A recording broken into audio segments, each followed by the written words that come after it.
Assalamu alaikum. Mesdames, Messieurs, merci d'être venus à cet appel citoyen. Vous avez tous compris que notre pays va mal, très mal, et il est hors de question d'assister médusé à l'agonie de ce malade alité. Cette mobilisation exceptionnelle est un signal fort qui signifie au régime actuel qu'il doit tendre une oreille attentive aux aspirations profondes du peuple nigérien. Nous sommes réunis dans cet endroit privé parce que le régime et ses hommes de main nous ont refusé les lieux publics, créant exclusivement dédiés à ce genre de manifestation.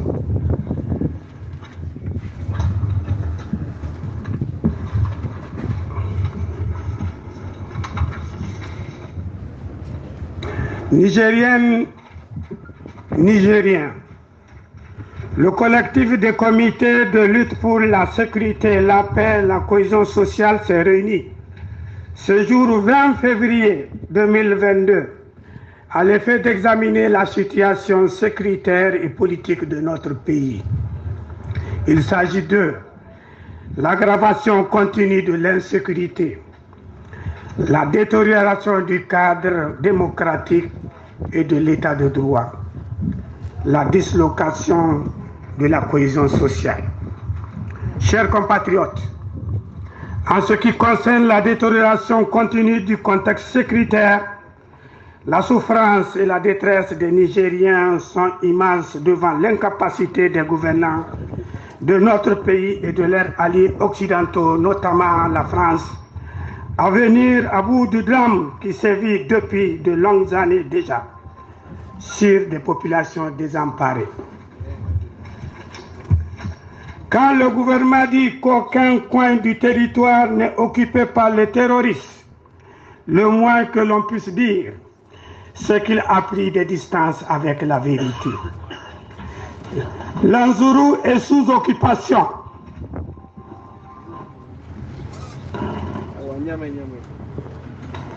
Le Gorwal est sous occupation. Tondukwindi est sous occupation. Djagourou est sous occupation. Le Gourma est sous occupation.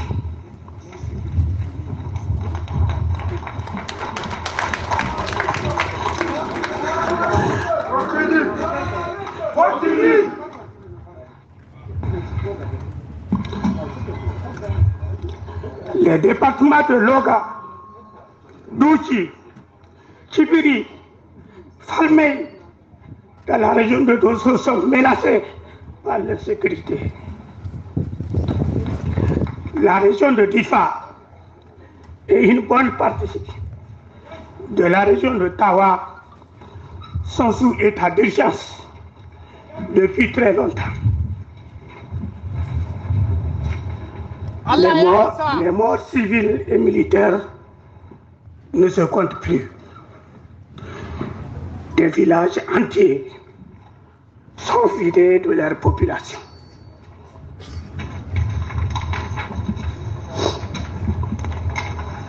Les enlèvements et les exécutions sommaires ne font que se multiplier. Les écoles et les formations sanitaires ferment à tour de bras.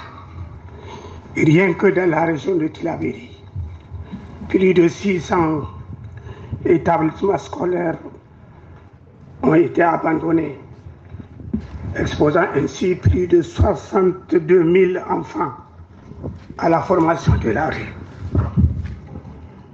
Pire, les terroristes, après avoir incendié les greniers, détruit les biens publics et privés, opèrent désormais à visage découvert et font régulièrement des descentes intempestives au niveau des villages pour soit organiser des prêches, soit prélever des impôts et des dîmes ou encore emporter purement et simplement le bétail. Ce désastre national montre entre autres la faillite de l'État. En témoignent aussi les initiatives de prise en charge par les populations civiles de leur propre sécurité à travers la constitution de comités de défense dans certaines localités comme Tilia de la région de Tawa et Bani Bangou dans la région de Tillabéri. Force est de constater qu'à ce jour, la présence des forces étrangères sur notre territoire, en particulier les troupes françaises, n'a pas contribué à l'amélioration de la situation. Elle a même souvent émaillé de drames dont les tragiques événements de terrain en date du 27 novembre 2021 qui se sont soldés par la mort de 3 jeunes gens et 17 blessés graves sous les balles de l'armée française. Tout cela contribue fort bien au ressentiment des populations à l'égard de la France.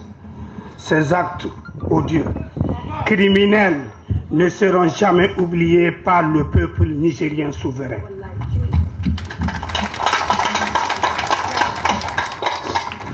Notons bien que le Niger et son peuple n'ont aucune animosité à l'égard du peuple français, mais contre la politique africaine de la France qui est un fiasco pour un pays qui se dit chancre de droits de l'homme. Au demeurant, les autorités françaises se doivent de comprendre que l'Afrique a profondément changé. En effet, les lignes ont bougé et les citoyens africains se positionnent de plus en plus comme défenseurs de leur souveraineté. Aujourd'hui, force est de constater que pour beaucoup d'Africains, la France serait la main armée du terrorisme dans l'espace sahélo-saharien. C'est pourquoi, estime-t-il, la présence de ces troupes n'a à rien jugulé le terrorisme et au contraire ne fait que gagner en intensité, en étendue et en gravité.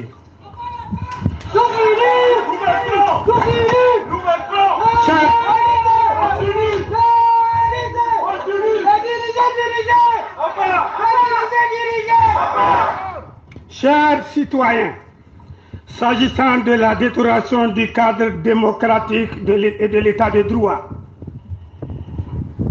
de mémoire d'homme, jamais notre pays n'a connu un recul aussi pathétique et dégradant dans ce domaine. Les fondamentaux de la République sont bafoués. La corruption a gangréné notre société. L'impunité est devenue un logiciel de travail et la confiscation des libertés de manifestation et d'opinion est érigée en un système de promotion de la pensée unique. L'injustice sociale est perceptible partout.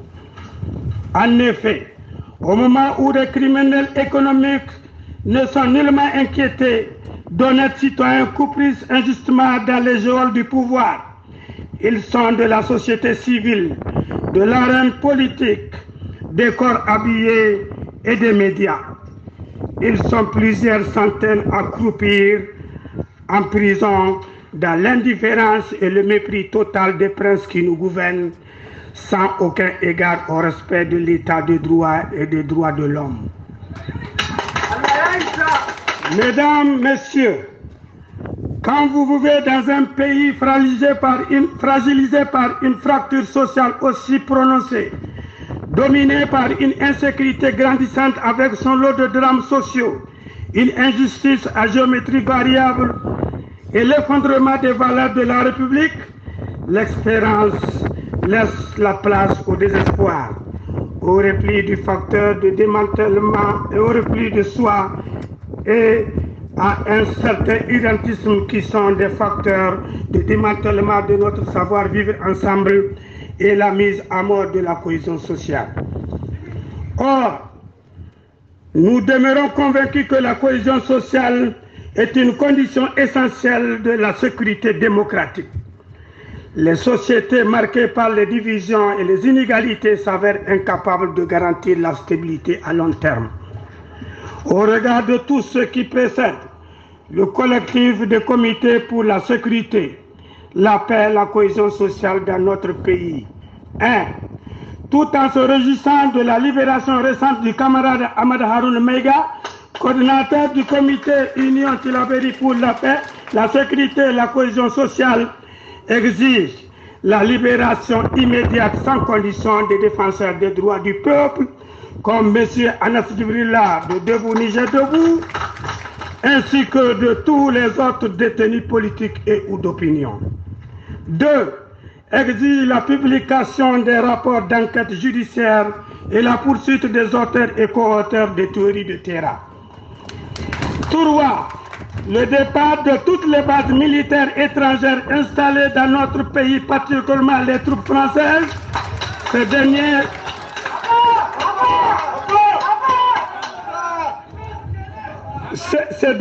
ayant montré qu'elles font davantage partie du problème que de la situation, que de la solution. 4.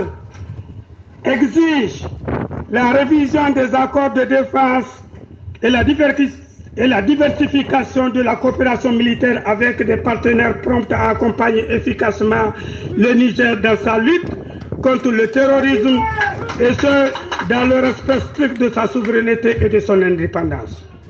5.